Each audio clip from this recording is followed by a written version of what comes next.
সূরাত মারিয়ামের ভিতরে আল্লাহ রব্বুল আলামিন উল্লেখ করেছেন, নবীজিকে বলতেছেন, নবীজি স্মরণ করুন যিকরু রহমাতি রব্বিকা আবদাহু যাকারিয়া, যে আপনার রব, আপনার পালনকর্তা তেনার বান্দা জাকারিয়ার প্রতি এই সূরার মধ্যে তার রহমতের বর্ণনা, তার অনুগ্রহের বর্ণনার কথা আপনি স্মরণ করুন। ইয নাদা রাব্বাহু নিদাআন খাফিয়া,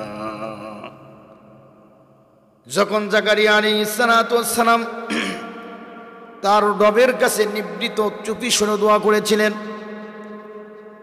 কি দোয়া করেছিলেন এটা আমার জানার দরকার আছে না নাই?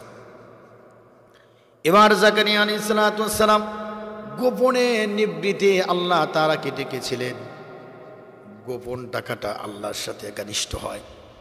প্রকাশ্যেও ডাকলে আল্লাহ শুনে, গোপনেও ডাকলে আল্লাহ শুনে, চিল্লা বললে আল্লাহ শুনে, ঘরের এক কোণায় অন্ধকারের ভিতরে একা একা চুপি সরে যখন বান্দা আল্লাহর কাছে কানেকশন লাগায় দেয়, রব্বুল আলামিন আমি অনেক অভাবের মধ্যে আছি, আল্লাহ পৃথিবীর মানুষ কেউ আমাকে সাহায্য করে না, করতে পারে না, আল্লাহ আমি এমন এক বিপদের মধ্যে আছি, দুনিয়ার মানুষ দিয়ে এই বিপদকে সমাধান করা সম্ভব নয়। রব্বুল আলামিন আমি আপনার একজন গোলাম, নগণ্য গোলাম হিসাবে আমার এই বিপদ থেকে আপনি আমার রব, আপনি যথেষ্ট। আল্লাহ তাআলা আপনি আমার বিপদ থেকে দূর করে দেন। এভাবে নিবৃতে চুপি চুপি গোপনের ভিতরে বান্দা যখন দোয়া করে, বলেন তো দেখি ওই বান্দার দোয়াকে আল্লাহ শুনতে পায় কি পান না? শুনতে পান না? জাকারিয়া আলাইহিস সালাতু ওয়াস সালাম আল্লাহর কাছে গোপনে দোয়া করেছিলেন। কি দোয়া করেছিলেন আমাদের জানার দরকার আছে না নাই? দোয়া করার কিছু সিস্টেম আছে। কিভাবে আপনি দোয়া করলে আল্লাহ কবুল করবেন, এটা জাকারিয়া আলাইহিস সালাতু ওয়াস সালামের কাছে আমাদের শেখার আছে। জাকারিয়া আলাইহিস সালাম দোয়া করলেন, ক্বালা রব্বি ইন্নী ওয়াহানাল আযমু মিন্নী ওয়াশতাআলার রাসু শাইবান ওয়া লাম আকুম বিদুআইকা রব্বি শাকিয়া। জাকারিয়া আলাইহিস সালাম বললেন, রব্বুল আলামিন হে আমার রব, ক্বালা রব্বি ইন্নী ওয়াহানাল আযমু মিন্নী ওয়াশতাআলার রাসু শাইবান ওয়া লাম আকুম বিদুআইকা রব্বি শাকিয়া। রব্বুল আলামিন আমার অস্থিগুলো দুর্বল হয়ে গেছে, ওয়াশতাআলার রাসু শাইবা, বার্ধক্যের কারণে আমার চুলগুলো সাদা হয়ে গেছে, ওয়া লাম আকুম বিদুআইকা রব্বি শাকিয়া, হে আমার রব আমি কখনো কোন সময়েও আপনার কাছ থেকে কোনো দোয়া করে কখনো ব্যর্থ হয়ে ফিরে আসি নাই। জাকারিয়া আলাইহিস সালাম প্রথমে নিজের দুর্বলতা অক্ষমতা প্রকাশ করলেন, এরপরে দ্বিতীয় স্টেপে তিনি বললেন, রব্বুল আলামিন ওয়া লাম আকুম বিদুআইকা রব্বি শাকিয়া, আজ পর্যন্ত আমি কখনো আপনার দরবার থেকে খালি হাতে ফেরত আসি নাই। আজকাল আমাদের সমাজের মানুষ বিপদে পড়লে, সন্তান না হলে আমরা আল্লাহর কাছে চুপি চুপি না বলে আমরা মাজারের কাছে দৌড়াই। বাবার দরবারে গিয়ে আমরা বলি, বাবারে আমার সন্তান হয় না, আমার একটা সন্তান দাও। এমন তত্র, এমন সন্ত্রাস মানুষ আমাদের মধ্যে আছে না নাই? এমন অজ্ঞ আকলহীন মানুষ আমাদের সমাজে ভরপুর, বলেন ঠিক কিনা? সন্তান দেওয়ার মালিক কে? সন্তান হচ্ছে সবচেয়ে বড় সম্পদ, আর এই সম্পদটা আল্লাহর কাছ থেকে চেয়ে নিতে হয়। মাজারের কাছে গেলে সন্তান লাভ করা যায় না। বাবার কোনো ক্ষমতা নাই, উস্তাদের কোনো ক্ষমতা নাই, পীর সাহেবের কোনো ক্ষমতা নাই, একমাত্র ক্ষমতার মালিক হচ্ছেন আল্লাহ। আল্লাহ বলেন, তাবারাকাল্লাযী বিয়াদিহিল মুলকু ওয়া হুয়া আলা কুল্লি শাইইন কদির। সর্বভৌমত্বর মালিক হচ্ছে আল্লাহ। যে আল্লাহর কাছে আসমান এবং জমিনের পাওয়ার থাকে, যে রব্বুল আলামিন আসমান থেকে জমিন পর্যন্ত 7 তবক আসমান এবং জমিনগুলোকে নিয়ন্ত্রণ করেন। কোথায় কোন বান্দার অভাব আছে, এই অভাবগুলোকে আল্লাহ রব্বুল আলামিন দূর করার জন্য যথেষ্ট। দেখেন জাকারিয়া আলাইহিস সালাতু ওয়াস সালাম আল্লাহর কাছে বললেন, আল্লাহ আমার এই অবস্থা। এরপরে জাকারিয়া সাল্লাম বললেন, আল্লাহ আমি কখনো ব্যর্থ হইনি। ওয়াইন্নী খিফতুল মাওয়ালিয়া মিন ওয়ারাই ওয়া কানাত ইমরাতি আকিরান ফাহাবলি মিন লাদুনকা ওয়ালিয়া।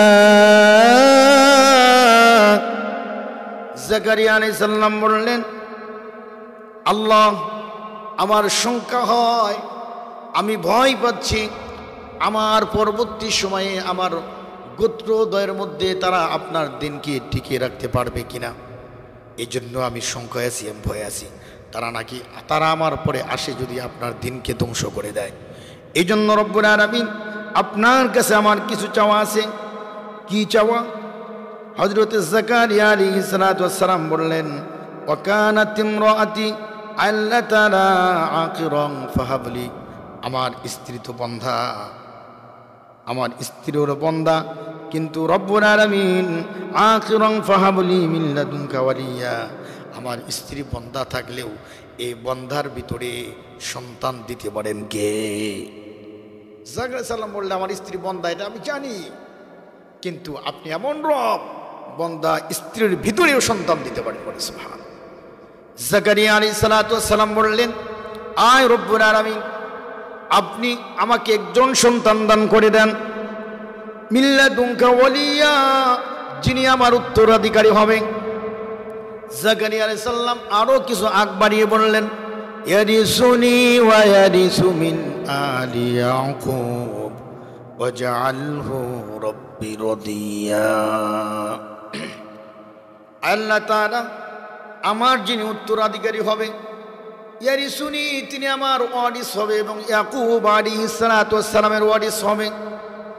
ওয়াজআলহু রাব্বি রাদিয়া, তাকে আপনি পুরা পৃথিবী কুলের সামনে আপনি সন্তুষ্ট ভাজন বানান, আপনার সন্তুষ্ট অর্জন করার মতো এমন এক সন্তান আপনি আমাকে দান করেন। বলেন সুবহানাল্লাহ। জাকারিয়া আলাইহিস সালাতু ওয়াস সালাম যখন দোয়া করলেন, এরপরে আল্লাহ রাব্বুল আলামিনের কাছে ভালো লেগেছে, কারণ বান্দা দোয়া করার আগে যখন দুর্বলতা প্রকাশ করে, আল্লাহ আমার কোনো ক্ষমতা নাই, আমার কোনো যোগ্যতা নাই, আমি তো দুর্বল, এভাবে যখন কোনো বান্দা দোয়া করে, আল্লাহ তাআলা কখনো ওয়ালাম আকুম বিদুআইকা রব্বি শাকিয়া, কখনো আল্লাহ তাআলা এই দোয়াগুলোকে ফেরত দেয় না।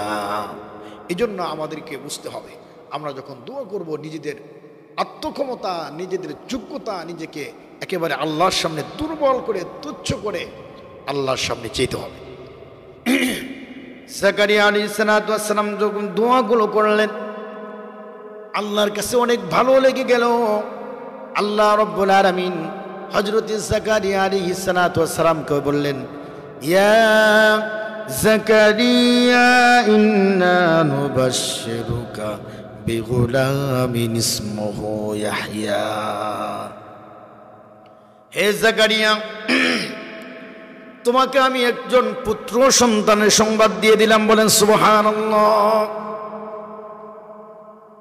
আল্লাহ বলেন ইসমুহু ইয়াহইয়া, তার নামটাও আমি রেখে দিলাম, তার নাম হচ্ছে ইয়াহইয়া। লাম নাজআল লাহু মিন ক্বাবলু সামিয়া।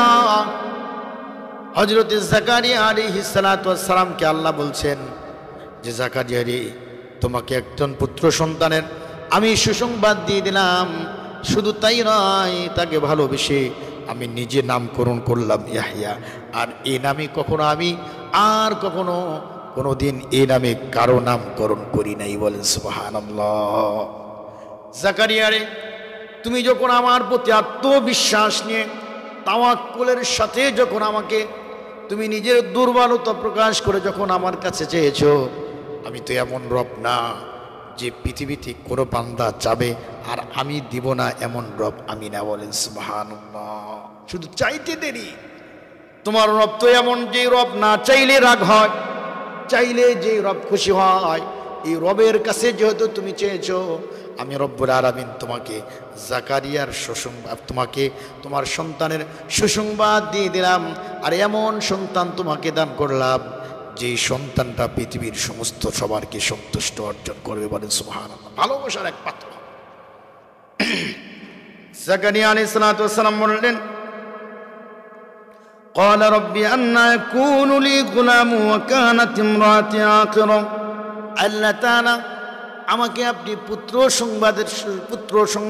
পুত্র সন্তানের সুসংবাদ দিচ্ছেন, এটা কেমনে করে? অথচ আমার স্ত্রী হলো বন্ধা। অকদ বালাগতু মিনাল কিবারি ইতিয়া, আর আমি এমন এক দুর্বল, একেবারে বার্ধক্যের শেষ সময় পৌঁছে গিয়েছি।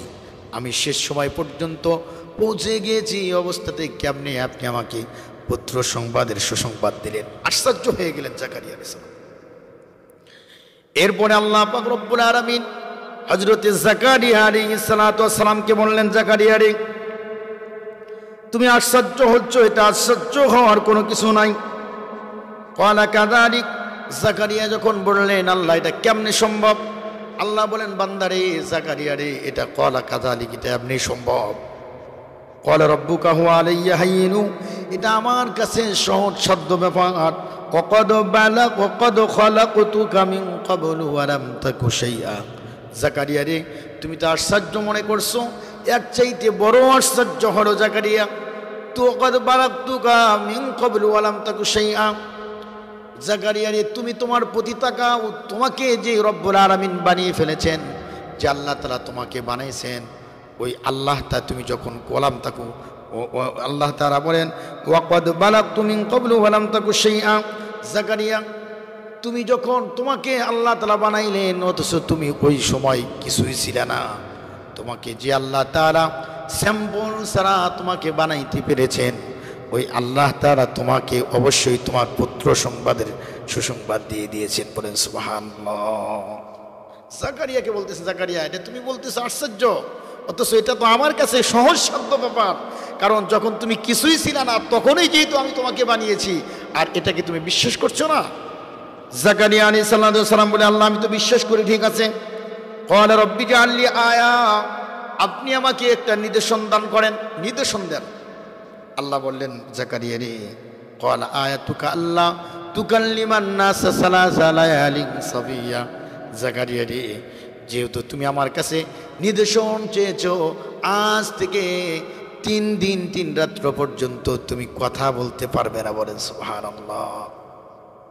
জাকারিয়া আলাইহিস সালাম আল্লাহর কাছে বলেন, আল্লাহ এটা তো আমি বুঝলাম, কেমনে দিবেন এটা বুঝলাম, আপনি দিবেন, এটা আমি বিশ্বাস করি, কিন্তু আমার মনকে বোঝাইতে চাই, আপনি একটা আমাকে নিদর্শন দেন।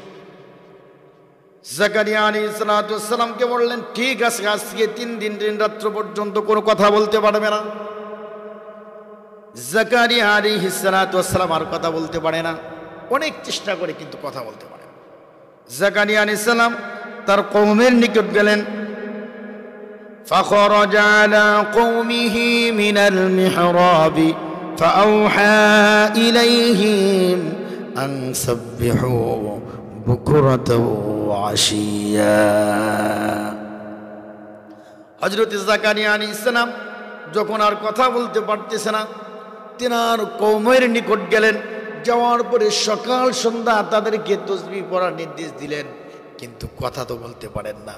ইশারার মাধ্যমে জাকারিয়া বললেন যে, তোমরা, হে আমার কওমেরা, তোমরা সকাল সন্ধ্যা তোমরা আল্লাহ নামের তাসবিহ পাঠ করো, বলেন সুবহানাল্লাহ। বলেন তো দেখি, আল্লাহর কাছে এগুলো সম্ভব কি সম্ভব না?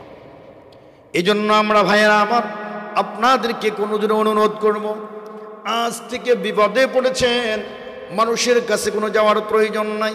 বিপদে আছেন, আল্লাহর কাছে চেয়ে নিবৃতে জাকারিয়ার মতো চান, আল্লাহ তাআলা অবশ্যই অবশ্যই আপনাকে সাহায্য করবেন। টাকা নাই, পয়সা নাই, সন্তানটা কথা শোনে না, এলাকার মানুষ আপনার প্রতি শত্রুতা করছে, বিভিন্ন মানুষের দ্বারস্থ হয়েছেন, কিন্তু সমাধান হয় নাই। বিপদে আছেন, সমাধান হয় নাই। শেষটাতে উঠে বান্দা, তুমি যখন সকল মানুষ ঘুমাবে, নিবৃতে ওঠে তুমি তাহাজ্জুদের নামাজে পড়ে 2 রাকাত নামাজ পড়ে রবের কাছে অনুনয় বিনয় করে চাও, হে রব্বুল আলামিন, পৃথিবীতে আমার মানুষ আছে, কিন্তু কোনো মানুষ আমার আজকে সাহায্য করছে না, কেউ আমাকে সহযোগিতা করে না। মালিক গো, তুমি তো আছো, যেই সময় তুমি তোমার বান্দাদের সমস্ত হাজত মিটানোর জন্য প্রথম আসমানে আসো, আল্লাহ গো তুমি ছাড়া এই মুহূর্তে আমাকে সাহায্য করার মতো কেউ নাই। এই বলে যখন বান্দা কাঁদতে থাকে, বান্দার এই চোখের পানিগুলো নাকের অর্ধেক জায়গার মধ্যে আসতে না আসতেই আল্লাহ তাআলা বান্দার সমস্ত কিছু কবুল করে নেয়। বলেন সুবহানাল্লাহ। এই জন্য প্রিয় ভাইয়েরা আমার, আমরা আজকে এই সূরা থেকে জানতে পারলাম কিভাবে আল্লাহর কাছে চাইতে হয়। প্রথমে আমরা এখান থেকে আমাদের শিক্ষণীয় বিষয় হলো, 1 নাম্বার, আল্লাহর কাছে যখন আমরা চাবো নিজের দুর্বলতা অক্ষমতা প্রকাশ করব, চাওয়ার পরে আল্লাহর প্রশংসা করব, এরপরে আমরা আল্লাহর কাছে দোয়া করব। অবশ্যই অবশ্যই আল্লাহ রাব্বুল আলামিন আমাদের দোয়াগুলোকে কবুল করবেন। ওয়া আখিরু দাওয়ানা আনিল হামদুলিল্লাহি রাব্বিল আলামিন। আসসালামু আলাইকুম ওয়া রাহমাতুল্লাহি ওয়া বারাকাতুহু।